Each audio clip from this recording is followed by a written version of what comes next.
Hello and welcome to this first podcast of this channel. I'm Shreyojit and today you're watching Unfiltered with Shreyojit.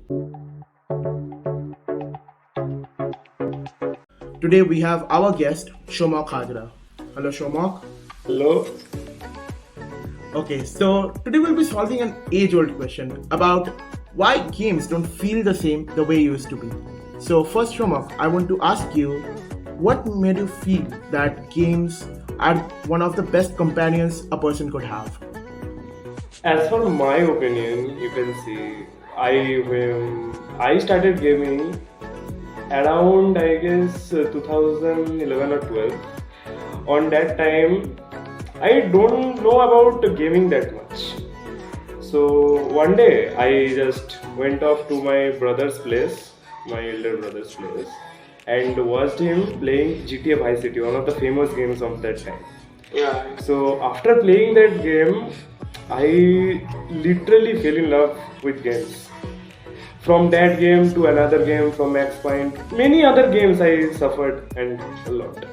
So from that moment on, I love gaming, and I think Yeah. gaming is the best companion of our life. And what about you, Sriyojit? I guess the story isn't a bit too similar as well. So, for me, I went to a computer class which I used to go when I was like in class 2 or 3 maybe, and so I used to complete all my assignments very quick. So I used to go into the section where the all the class 11 and 12 students used to study, and they didn't used to study at all. So they basically what they did was that they used to play a game called San Andreas and also GTA Vice City. Yeah. And the one thing that shocked me the most was that you can do pretty much anything. All the games that I have played, my first game was a cricket game called India versus Pakistan ODI. So it was pretty limited and the graphics was pretty bad as well. So it was like mind opening to me, like eye opening experience for me. So when I first started playing, they obviously didn't allow me to play because obviously there were so many young adults there. So I saw the game and I could see that you could ride a bike, ride a vehicle, and I was like, wow, this is something that I've never seen. So obviously I wanted to try that on my own, but came about pretty later in my life because I didn't also have the financial capabilities to buy such a game.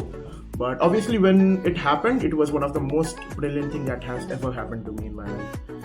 And moving on, what do you think that the current gaming industry is lacking? I mean, there are a lot of good games, like some games that have shown so many promises, like Starfield from Bethesda, as you know.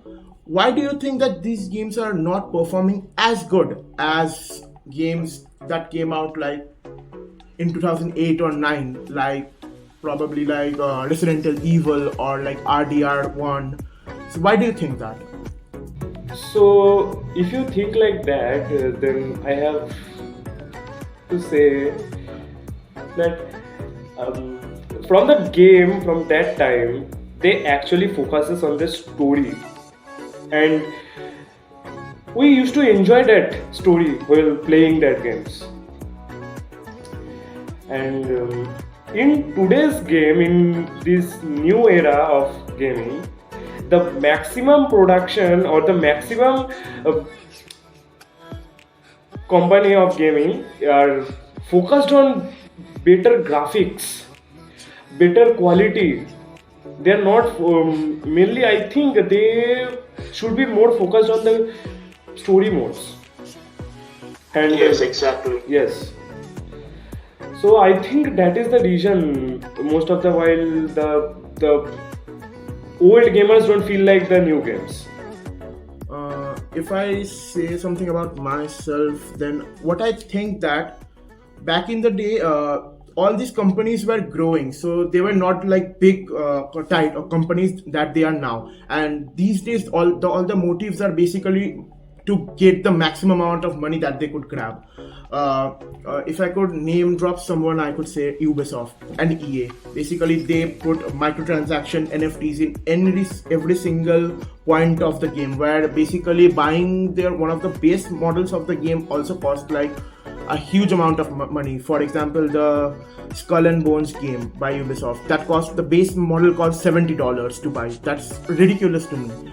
And back in the day, I also think that the main focus was to make the game a much more rich and story based experience, so that the user could feel connected and could feel that they are, wow, this is really really connected to my life as well, so that they can relate to the game. But nowadays this is just basically something that people really find very complex, and the story is not very capturing. They make games for like 40 hours, 50 hours, so big huge maps. But the problem with huge map is that you may be able to make like huge terrain, mountains and stuff, but how many actual cities and buildings are actually there? How much thing you can actually do?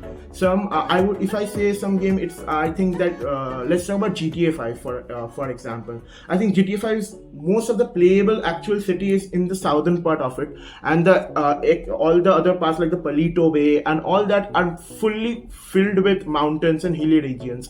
So what's the actual point of it? Obviously I know that it is to match with the LA vibe, but then again, what's the point of such a big map if you can't interact with it, right?